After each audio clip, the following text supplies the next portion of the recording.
யாருன்னா ரொம்ப பிடிக்கும், சின்னவனா பெரியவனா? ரெண்டு பேருமே ஒண்ணுதான்.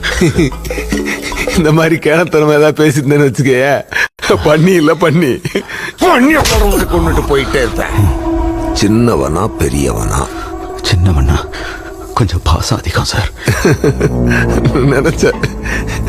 ஏன்னா நீ ரெண்டு ஆம்பளை பசங்களுக்கு அப்பன்னு தெரிஞ்சது இந்த சின்னவன் பிறந்ததுக்கு அப்புறம் தான் இல்லையா?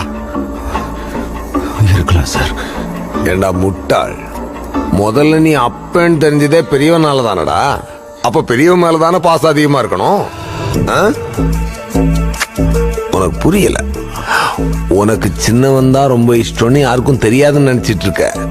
ஆனா ஒரு மூலையில இருந்து பெரியவன் எல்லாத்தையும் பார்த்துக்கிட்டே இருப்பான். பார்த்து பார்த்து உள்ள வெறிய ஏத்துவான். யாரு மேல? என் மேல. மயிருவோம் மேல. உன் மேல இருக்கிற வெறியாகணும். உன் சின்னவன் மேல வெறிய ஏத்தி ஏத்தி நாளைக்கு நீ செத்ததுக்கு அப்புறம் சொத்து விஷயத்துல பெரியவன் சின்னவனை ஏமாத்திட்டான்னா செத்து நீ என்ன பண்ணுவ?